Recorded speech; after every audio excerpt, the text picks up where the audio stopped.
And today we are talking about something called reactive abuse, which in its simplest form is described as occurring when a victim reacts to the abuse they are experiencing.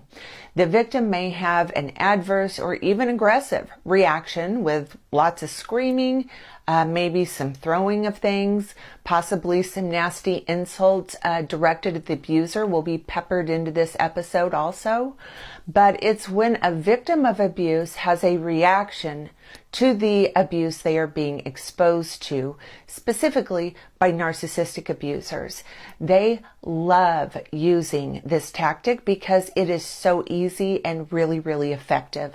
So what will happen is the victim of usually chronic and continual abuse and gaslighting eventually snaps and has a normal, ugly human reaction to the abuse that he or she is being subjected to. At that moment, the abuser flips the script, gaslights the victim regarding the true events that have taken place, and now is alleging that the victim is the actual abuser and the abuser is the victim because the victim had this reaction. Maybe not a pretty one, but certainly one that anyone would eventually have when consistently being exposed and subjected to narcissistic abuse.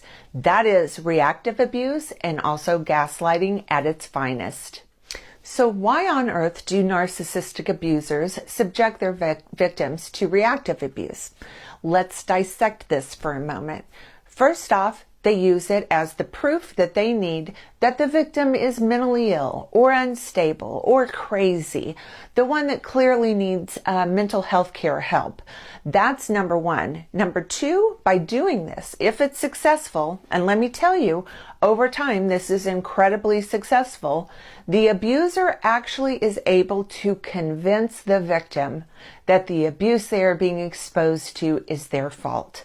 It's not the true abuser's fault, it's your fault, the victim. This is also part of the grooming and conditioning process that narcissists put primary sources of narcissistic supply through. Remember, the goal of the narcissist is to gain complete control over their victim, blame them for everything that goes wrong, and be able to abuse them whenever they feel like it. The narcissist is blame shifting and gaslighting the victim to become confused with what just took place. And slowly, over time, the victim will become more and more dependent on the abuser's interpretation of reality instead of his or her own perceptions. Another really gross and disturbing aspect that can happen to a victim who is consistently exposed to reactive abuse is it can cause the true victim to feel extreme levels of guilt and shame and actually pity their real abuser, which of course is the abuser's ultimate goal. Boy, oh boy, if that isn't power and control, I don't know what is. The abuser abuses the victim and intentionally and calculatingly tries to provoke the victim into having an adverse reaction, and then the abuser switches the scripts, switches identities with the victim, and blames them for all the problems, convincing them something must be terribly wrong with them. And on top of all of that, is able to make the true victim feel deep levels of guilt and shame about themselves while feeling pity for the abuser. That there, ladies and gentlemen, is one of the best examples of psychological abuse that I could ever give you.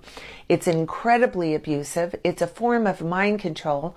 It causes all kinds of self-doubt in the victim, along with high levels of guilt and shame. That is a narcissistic abuser's fairy tale. All right, that's going to do it for today's video. If you like this video, please give it a thumbs up and please subscribe to my channel. Also, follow me on my other social media platforms. The links are in the description below. Thanks for watching, everyone.